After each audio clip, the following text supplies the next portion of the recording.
first day of Women's Month, and yes, you know, all you men out there, get used to the fact that we're going to be talking anything woman related, anything regarding women for the entire month. I know a lot of guys always complain that, you know, you get Women's Day, you don't get Men's Day, but I think you guys should be content with Father's Day, you know, seeing that we also have Mother's Day. That's the closest you'll get to, you know, trying to celebrate or trying to be celebrated for the entire month. But I think we've earned it, and on your side, you'll have to make up your own. You know, perhaps you can choose a month out of the calendar that you can dedicate to yourselves if it will make you any happier. So today being the first day of Women's Month, I thought to myself, instead of having a female guest, why not invite a man into the studio?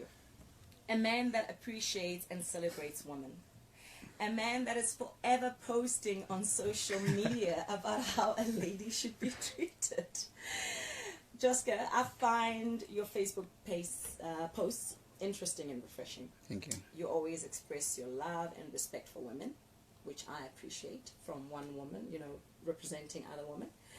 It is even more intriguing because you are so young. If you don't mind me asking, how old are you? 27 years old. Very young. Yeah. And I mean, you know, people talk about chivalry being dead, and you are considered a millennial, right? You are considered. I don't like the term, the born like free and all that. No. But when you look at your age, considering you fall under that age gap, you will be considered a millennial. I'm a generation older. In a nutshell, yes. So as young as you are, do you get flack from male friends in particular for advocating so much for women? Well, I think with this new feminist movement coming out, it's actually gotten to a point where it's male versus female, where you get to a point where most people are feeling like they are under attack, so they would have to, in a way, gravitate towards fighting the other species. In terms of gender, like they would see themselves as on the opposite side of the coin, so they have to protect what's theirs, and then in a protective shell builds up because it's male versus female. So when you are a young black male like myself and you are on the female side, if there's a term called male feminist, I would in a way identify with that, because I think growing up around women, surrounded by women, I have learned to sympathize with women and show empathy for everything that they go through. So in a way, it's very frowned upon for a young black man to be advocating so much for women, and most people wouldn't understand that. Which is very sad, because, you know, at the end of the day, there's no escaping the fact that woman gave you life. True. Woman puts up with so much. I mean, woman puts up with childbirth, whether it's natural birth, whether it's C-section. You know, with natural birth, you hear of women who go into labor for 24 hours. I've heard of some women experiencing labor pains for 48 hours. And I mean, to even start to articulate or to try and describe labor pains, which personally I can't relate, because both my boys were by C-section. But I can tell you right now, C-section twice, bearing in mind that it takes you a good 6 weeks to recover, where you can't even drive. I mean, you have to rely on your partner or friends to take you around, you know, from to Home Affairs to register the birth of your child, which is a nightmare on its own. You know, this conversation is not about Home Affairs, but we all know the struggles of trying to register your child and to get them a birth certificate.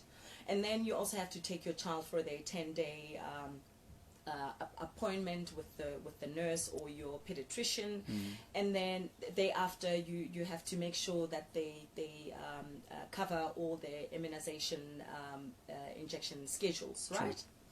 So, you know, it's a beautiful thing, and you know, that's the least that society can do to celebrate women for the entire month. And as I said earlier, I think we've paid our dues. You know, I'd say we're not doing enough, in my opinion. I think we should be doing more. I think we owe an entire generation of existence to men, because without women, there wouldn't be men. So, I mean, I think we should be doing more actually as male figures to uplift the name of women in the country, in society, in everything in general. I mean, for every aspect of existence, I think women should be held on a pedestal, because if you think about it, every single human being that's on earth, I don't know how many billions there are, all come from a woman. oh wow. So most people wouldn't think of it that way. And there's I think it's called "Keep Your Head High," a song by Tupac Shakur, where he says, I mean, if we all come from a woman, we got our love from a woman, we got our name from a woman. I wonder why we kill our women, why we rape our women. Do we hate our women? And that code alone is enough for me to just step back in awe and think about my grandmother, who just recently passed away. My sorry mother. to hear that. Thank you. My mother and everyone that just raised me from difficult circumstances, surrounded by abject poverty. And I can tell you, for the entire 27 years of my existence, I've never slept on a hungry stomach, because my mom would make sure that I sleep with, so I don't think there is a love equal. Apart from God's love, there's a love that is remotely close to the love you get from a woman. It is so refreshing to hear that from a man. Wow, that's why I brought you here, and it's got more of a weight, if I can use it in that way, when it comes from a man. When I sent you an email asking you to be a guest on my show, this is how you responded. I quote you: I think a discussion of the treat her like a lady topic would be most appropriate, since many men have depicted that topic in contradictory ways. Please share with me, does this stem from conversations you've had with other men when you say contradictory ways? I think society in large, we've been told that the role of a woman is in the kitchen. We've been taught by different religious principalities, that when you're a woman, I mean, because you are weak in a way, you are dependent on a man. I think that on its own has to be undone. We have to find it in ourselves to celebrate the fact that a woman is more powerful than we give her authority to express herself in that power sense. Because I think the power of a woman is more powerful than we actually think, or we think we know. The capacity of the woman's potential is reached only, in my opinion, only 10% of what she can do, because she has been indoctrinated, she has been programmed, she has been given these preconceived notions, or these preconceived ideas that she can only reach up to a certain level and she cannot go beyond that. So we have to undo that, and that takes someone who understands the strategy of building a strategy around creating an environment where a woman would be held in a way equal to a man. Ooh, I am loving. I'm loving this. I mean, today being the 1st of August, and I think I'm starting it on a positive note, not just for myself as a woman, but I think I speak for all women when I say that you're starting yourself on a good positive note. The things that are coming out of your mouth is what every woman wants to hear. One of your Facebook posts, you posted, I think a couple of days ago actually, you posted, find a guy who calls you beautiful instead of hot, who calls you back when you hang up on him, who will lie under the stars and listen to your heartbeat, or who will stay awake just to watch you sleep. Wait for the guy who kisses your forehead, who wants to show you off to the world when you are in sweats, who holds your hand in front of his friends, who thinks you're just as pretty without makeup on. That is, I mean, I'm sure you get a lot of female friends on Facebook who say, Joska, I mean, just say it again. I mean, take me through, what goes on in your head, or what makes you actually want to put it out for the world to see. Is it your way or your attempt of trying to create dialogue, or is it your message to other men, to your peers, to say, this is how a lady should be treated? I actually want to be bigger than my existence. I want to be bigger than my community. I want to be bigger than where I come from. I want to be bigger than just everything else that would define me on the physical earth. I want a legacy to be left behind. I want 10, 20, 30 years from now, I want to be quoted. And that means that every single thing that I do has to leave a blueprint for the next generation to follow. So I feel like there's certain things that we need to do in our conduct. No one is perfect. In our conduct, in our thoughts, in our actions, in the things that we say, we have to think about how it's going to impact the next generation. So in a way, I would consider myself someone who is trying in a way to become a role model. So everything that I say, a lot of thought goes into it. It's planned, it's premeditated. So I would think about how it's going to impact everyone, and hence I would say things like that, especially on a social media platform. I mean, I started just posting things on Facebook, and boom, I've got like 20,000 followers. That is incredible. So it's for someone who's never had a platform like this with radio and TV and everything. I'd say that says something to me. What more validation do I need from the next person that whatever I'm doing is right? I mean, there are critics, there are people, there are naysayers, but I feel I'm on the right direction.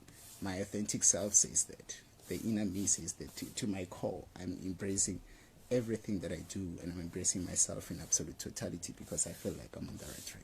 You are indeed on the right track.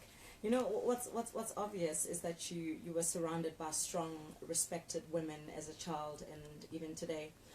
Tell me about relationships with women in your lives, from your partner, girlfriend, to your mum, to your female relatives, to your female friends, etc.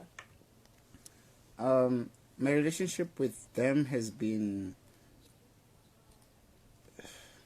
it's been very sacred, if I can use that word. I know it's not the right way to use, but I feel that every single woman has made an impact on the kind of personality that I have, because a personality and a character is built up by different aspects that you pick up from different people that you're surrounded by. And I feel like the women in my life, my mother in particular, my grandmother, my girlfriend, and everyone else that has been in my life has in a way created the Joska that I am today. And I don't think like I'm constantly evolving, I'm constantly changing, so I'm learning from them in a way. I'm not the same person I was 5 minutes ago because I met you now. And just the energy that I'm surrounded by is enough to feed off to say, okay, from just seeing you, being in your presence, without you uttering a single word, what do I learn about you as a person? And how can I use that to change me to become a better person? Because I feel like we're on a journey. We are vessels, you know. We are like a whistle. The wind blows through us. So it's energy, you know. It's the essence of what the Eastern philosophers call the principle of karma. In physics, they call it Newton's third law of motion. For every action, there's an equal opposite reaction. It means that everything that you do, everything that you take out into the world, it comes back to you. And sometimes it doesn't come back from the person that you are reacting towards, but it always comes back. So it's power. I think Rhoda Byrne calls it the secret in a book. Yes. Yes. So I believe in that. I follow that philosophy. And I guess that's how women in general have made me to get to a point where I can put myself in their shoes, put myself in their position, and understand them in a better way. Wow. I'm smiling from ear to ear, and I think it's going to stay that way for the duration of the show. I came across this quote: treat your lady how you would want your dad to treat your mum, and how you would want your future son-in-law to treat your daughter. Profound, right? Deep. Very deep. It's as simple as that. It is. You know, whether you have a daughter or not, I mean, at some point you're going to have a niece.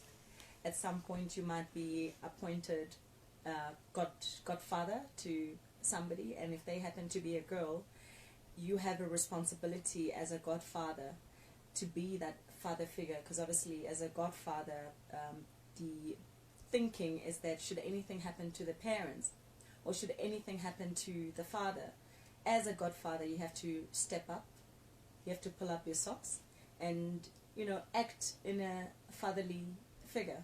So you would want to make sure that as a 27-year-old you treat your woman in such a way that you would want any female family member that's close to you, or any female friend that's close to you, you want them to be treated right.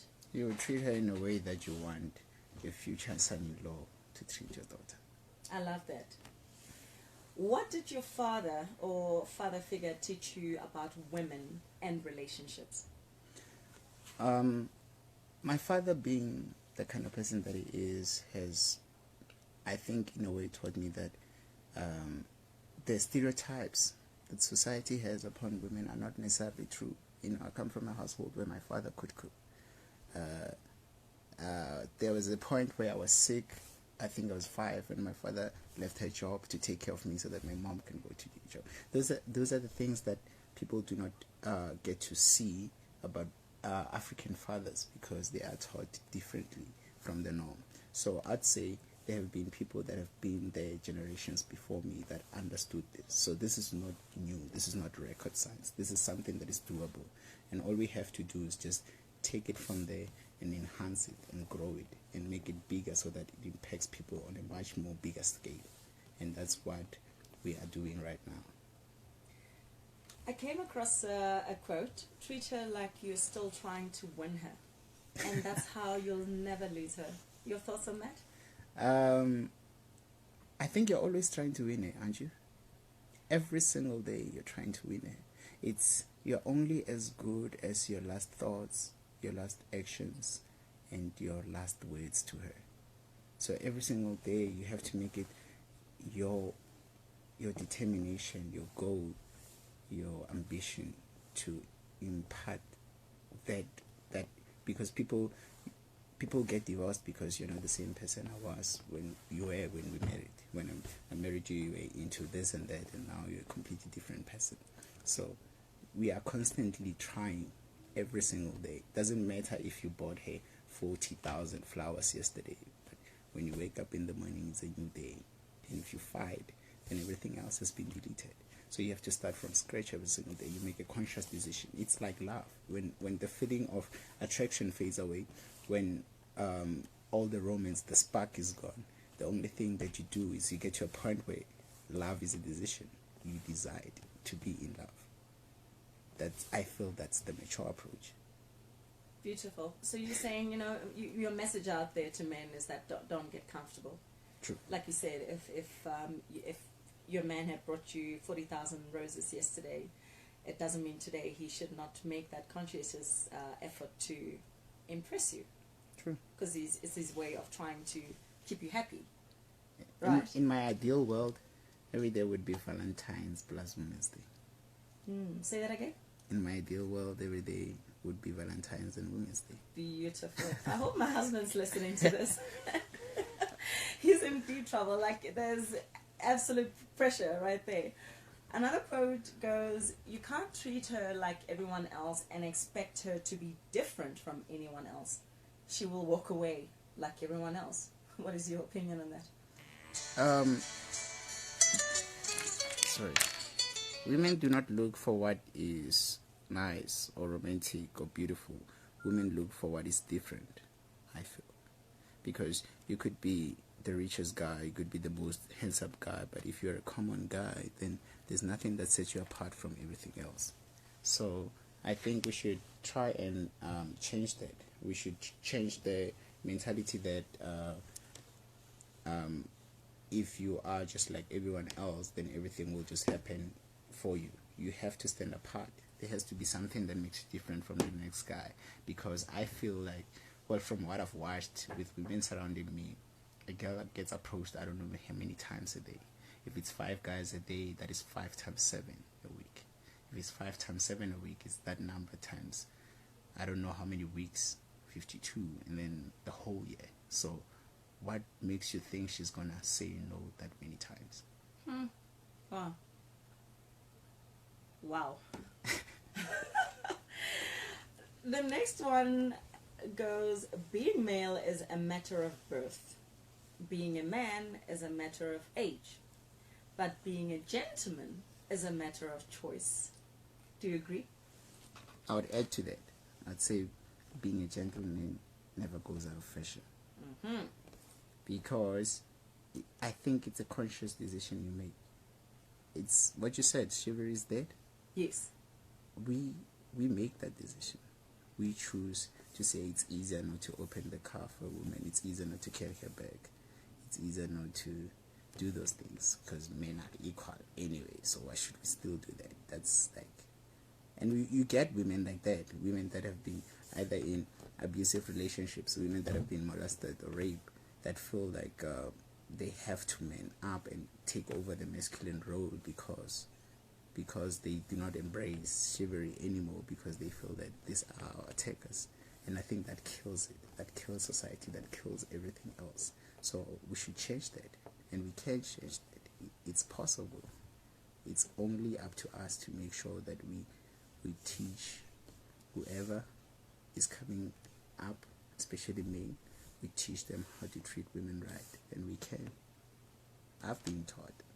I've watched, there's what you call cognizant, what you call omnicognizant learning. Yeah. Where the cognizant is when you learn consciously, but the omnicognizant you learn by observing. You don't have to study. You just watch, you just look around, and it just comes to you.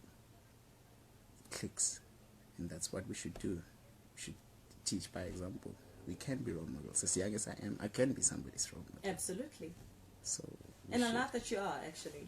I am? Yeah, I love that you consider yourself a role model, because you are. Like I said, at the age of 27, there's a lot that your peers can learn from. And I say peer because you're still a youth.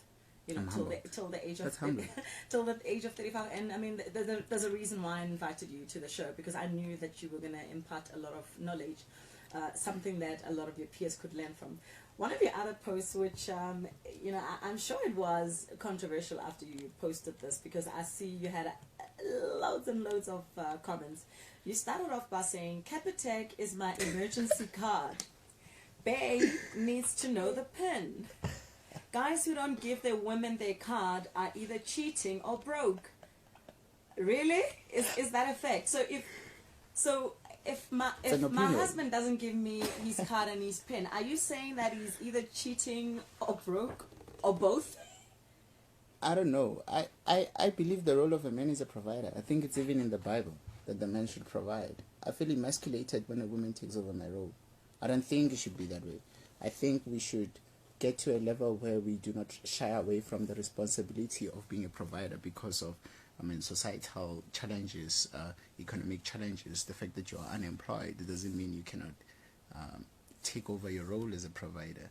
I feel like we should be motivated enough to take up responsibility for the things that should be our roles. And I think we've been running away for that for a long time. And it's time to undo that as well.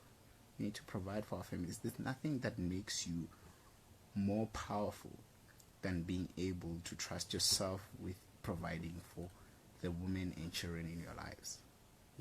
Hence I do not get people that make babies and run away, or people that run away from the responsibility of being a woman, or people that feel, because sometimes a woman doesn't leave you because you don't have money. A woman doesn't leave you because you lost that job. Sometimes a woman leaves you because he does not see potential. I've been now in a 6-year relationship. There are times where there were challenges where I lost my job and she never left because she knows that I'm bigger than my current circumstances. Beautiful. I can grow out of it. If I take a taxi with her today, I could be taking a Mercedes-Benz with her in the next 2 years. Absolutely. So if a woman, people need to distinguish between ambition and money, success, because women, I feel, are more attracted to ambition. There is nothing more attractive to a woman than ambition, in my opinion, because ambition means that even if that money gets taken away, if it gets stripped out of those Gucci, Louis Vuitton and all those designer brands, you can still make more money and get them again. But if you only have money and you don't know where it comes from, if it's intergenerational wealth, if you inherited it because someone passed away and you don't know how that money was made, you don't have the wisdom of making that money, then you do not have potential. You only have money. You're only as good as your last rent. When you lose it, it's gone. So I feel we should raise our women to look for men that have ambition, that have drive, that have an obsession with perfection, a quest for innovation, a dedication to being the very best that they can be.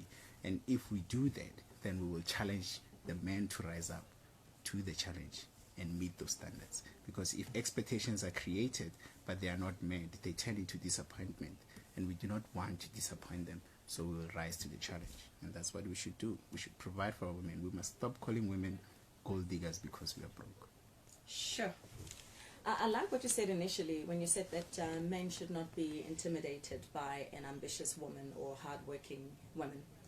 You went on to say the reason why other women look attractive is because someone is taking good care of them. The grass is always green where it is watered. These are your words, right? I'm just quoting you. Instead of drooling over the green grass on the other side of the fence, work on yours and water it regularly.